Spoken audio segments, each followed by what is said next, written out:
Life में ना कभी भी निराश नहीं होना चाहिए, कभी भी होपलेस नहीं होना चाहिए, कभी भी ये नहीं सोचना चाहिए कि मेरे अंदर कुछ हुनर नहीं है, मैं वो नहीं कर सकता जो दूसरे कर सकते हैं।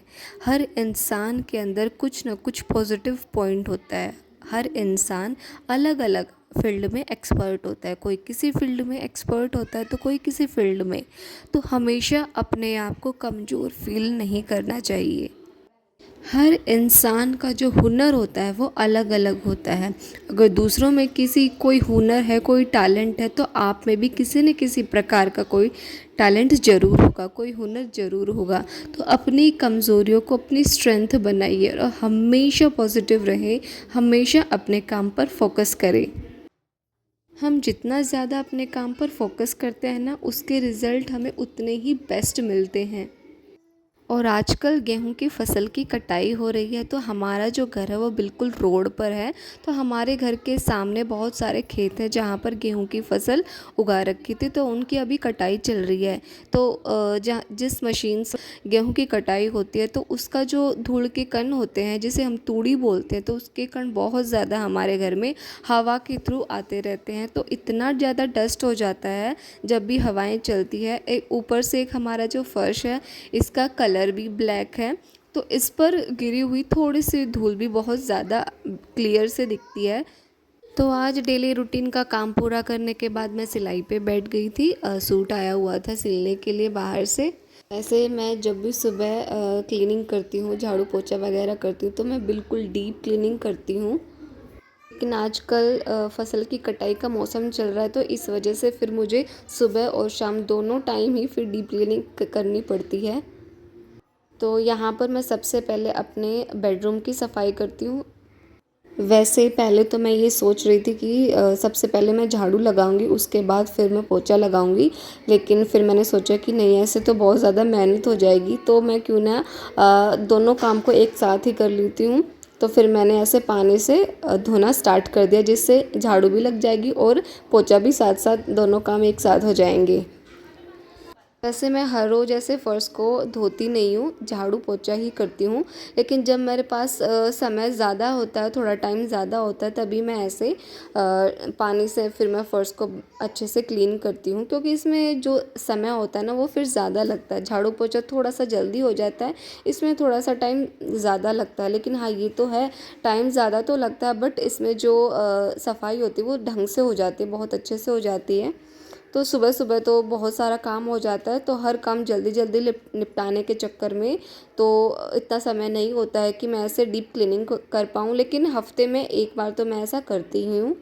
और ऐसे पानी से क्लीनिंग करने का एक फ़ायदा ये होता है कि वैसे झाड़ू से हमारा बेड के नीचे वाला जो एरिया होता है, वहाँ तक तो हमारा हाथ नहीं पहुँच पाता है।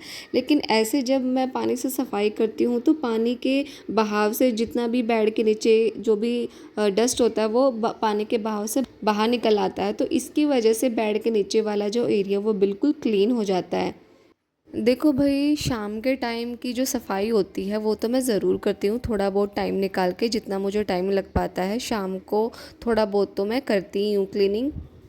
क्योंकि शाम के समय क्लीनिंग करने का एक फ़ायदा ये मिलता है कि जब हम नेक्स्ट डे सुबह उठते हैं, तो हमें हमारा घर थोड़ा व्यवस्थित ढंग से दिखता है। और भाई मेरी आदत तो यही है कि मैं शाम के टाइम जितना मुझसे बन पाता है उतनी मैं कोशिश करती हूँ कि साफ़ सफाई करने की, ताकि अगले दिन जब मैं सुबह उठूँ तो मुझे मेरा घर थोड़ा सा साफ़ सुथरा दे। हाँ, ये बात अलग है कि अगले दिन का जो नेक्स्ट डे का जो काम होता है फिर से वही होना होता है, तो उस दिन भी हम कर सकते हैं। लेकिन पता नहीं, मुझे जब मैं सुबह उठती हूँ तो मेरा घर मुझे मतलब साफ़ सुथरा दिखना चाहिए। भाई मेरी तो आदत ही ऐसी है, अगर मैं सुबह उठूँ तो मुझे उठते ही अपना घर जो थोड़ा बहुत है वो व्यवस्थित दिखना चाहिए। हाँ, ये बात अलग है कि वो फिर दोबारा से हमें क्लीनिंग करनी पड़ती है, घर की साफ़ सफाई करनी पड़ती है, डेली का जो काम है वो दोबारा शुरू हो जाता है। लेकिन एक बार जब मैं मॉर्निंग में उठूँ तो मुझे मेरा घर थोड़ा सा सही लगना चाहिए। भाई मुझे तो यही है, अगर मुझे सुबह उठने के बाद मेरा घर ऐसा वैसा बिखरा मिलेगा ना, फिर मुझे बिल्कुल भी अच्छा नहीं लगता। तो मैं कोशिश करती हूँ कि मैं जब भी सुबह अगले दिन उठूँ तो मेरा घर बिल्कुल साफ़ सुथरा दिखे, हर चीज़ अपनी जगह पर रखी हुई मिले। देखो, हमें जो भी काम करना चाहिए तो वो हमें पूरा मन लगा कर के काम करना चाहिए। बेमन से किया हुआ कोई भी काम कभी भी आपका अच्छा नहीं होता। मेरा काम में कैसे मन लगता है तो ये बात भी मैं आप लोगों से शेयर कर देती हूँ। भाई, जब तक मैं अपने फ़ोन में कोई भजन, मतलब राधा रानी का या फिर कृष्ण जी का कोई भजन ना चला लूँ, तब तक मेरा मन ही नहीं करता काम करने का। और जैसे ही मैं भजन लगाती हूँ ना, फिर मेरा ऐसा मन करता है, काम नहीं भी होगा ना फिर भी काम करने का मतलब मन करता है। ऐसा है भाई, मेरा तो मूड ऐसा ही है। जब भी मैं काम करती हूँ तो हमेशा मैं अपने मोबाइल फ़ोन पर राधा रानी की या फिर कृष्ण भगवान जी के भजन चला के करती हूँ। फिर काम में थोड़ा ज़्यादा मन लगता है और वो बहुत अच्छे तरीके से मेरा हो भी जाता है। कभी कभी मेरे साथ ऐसा होता है कि बाय चांस फ़ोन का अगर नेट नहीं होता, नेट ख़त्म हो जाता है और फिर मैं काम करती हूँ बिना ही भजन के, तो फिर वो अच्छा नहीं होता, ऐसे ही होता है। तो मेरा मन तो भाई, जब तक मैं भजन ना चला लूँ तब तक मेरा मन तो काम में लगता ही नहीं है। और जैसे ही ठाकुर जी के, राधा रानी के भजन चलेंगे तो काम इतनी, बिल्कुल इतनी ढंग से, इतने अच्छे ढंग से होगा कि बस पूछो ही मत भाई। और वैसे भी जब हमारा प्रभु में मन लगने लगता है ना, तो फिर हमें कोई भी काम बोरिंग नहीं लगता, फिर हर काम दिल से होता है। देखिए, वैसे काफ़ी दिनों के बाद मैंने अपना ये लॉन्ग जो वीडियो है व्लॉग डाला है, लेकिन अब से मैं पूरी कोशिश करूँगी कि डेली व्लॉग आप लोगों के साथ मैं शेयर करूँ। बीच में मैंने स्किप कर दिया था, वर्कलोड इतना ज़्यादा हो गया था कि मैं टाइम को मैनेज ही नहीं कर पा रही थी। लेकिन फिर मैंने कहीं ना कहीं अपने आप पर काम किया और अब दोबारा फिर से मैं पूरी कोशिश करूँगी कि आपको डेली टू डेली अच्छे अच्छे पॉजिटिव जो व्लॉग है मैं आप लोगों के साथ शेयर करूँ, जिसमें बहुत सुंदर सुंदर प्यारी प्यारी पॉजिटिव बातें हों, राधा रानी की बातें हों, ठाकुर जी का और ठाकुर जी की प्यारी प्यारी बातें हों, ठाकुर जी पर चर्चा हो, और जिसके साथ साथ मैं आपको अपना डेली रूटीन भी दिखा पाऊँ। क्योंकि मुझे पता है जिन लोगों की प्रभु में गहरी आस्था है वो ऐसी पॉजिटिव बातें और राधा रानी पर चर्चा ज़रूर सुनेंगे। उन्हें ठाकुर जी के बारे में बातें चाहे कहीं पर भी किसी भी प्लेटफॉर्म से सुनने को मिले, वो राधा रानी और ठाकुर जी से जुड़ी हुई रिलेटेड बातें ज़रूर सुनते हैं।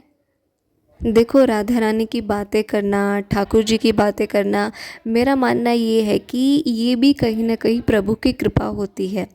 जिन जो लोग भगवान की चर्चा करना पसंद करते हैं, ठाकुर जी के बारे में सुनना पसंद करते हैं या फिर ठाकुर जी के बारे में बोलना पसंद करते हैं, तो कहीं ना कहीं उन पर ठाकुर जी की और राधा रानी की असीम कृपा होती है। वरना सब लोगों को ये बोरिंग लगने लग जाता है, सच बताऊं तो। हर कोई ये चर्चा सुन नहीं सकता, या फिर हर किसी को ये जो चर्चा होती है ठाकुर जी के बारे में ये पसंद नहीं आती। सिर्फ वे लोग ही राधा रानी के बारे में बातें सुनना पसंद करते हैं जिनकी प्रभु में आस्था होती है, जिनका विश्वास ठाकुर जी पर बहुत गहरा होता है। तो ये भी मेरा मानना ये है कि ये भी कहीं ना कहीं प्रभु की कृपा ही है, जो हमसे अपनी चर्चा करवा रहे हैं बिना उनकी आज्ञा के, बिना उनकी परमिशन के। हम उनके बारे में एक शब्द नहीं कह सकते जब तक उनकी कृपा ना हो। तो ये प्रभु की कृपा है जो मैं प्रभु के बारे में थोड़ा बहुत चर्चा कर पा रही हूँ।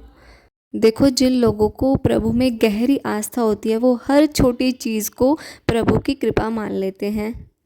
और हाँ, मैं दिल से मानती हूँ कि ठाकुर जी की मुझ पर कृपा है।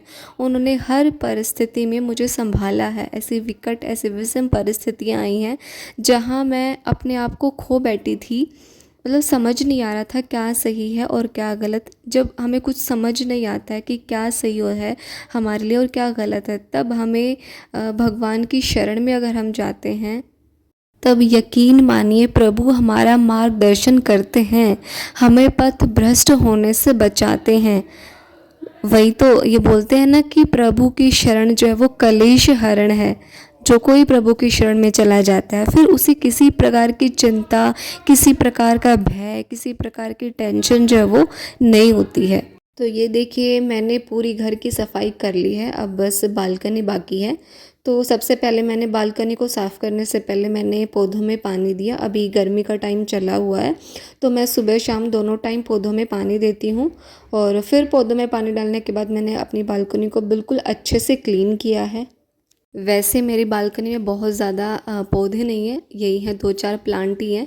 लेकिन जब भी मैं इन 2-4 प्लांटों को देखती हूँ, इनकी केयर करती हूँ, तो सच में मुझे बहुत अच्छा लगता है। ये देखिए गाइस, अभी मेरी सारी सफाई हो चुकी है। पूरा 1 घंटा लग गया मेरे को अब जाके मेरी सफाई हुई है। यहाँ पे बिल्कुल हमारे घर के सामने यहाँ पे खेत है। देखो ये मेरी गैलरी है, यहाँ पर बहुत ज़्यादा डस्ट हो रखा था इसका। और ये देखो, तो भाई ये था मेरा आज का प्यारा सा व्लॉग। आशा करती हूँ कि आप लोगों को पसंद आया होगा। आप लोगों को मेरा व्लॉग कैसा लगा एक कमेंट करके मुझे ज़रूर बताएं, ताकि मुझे मोटिवेशन मिल सके।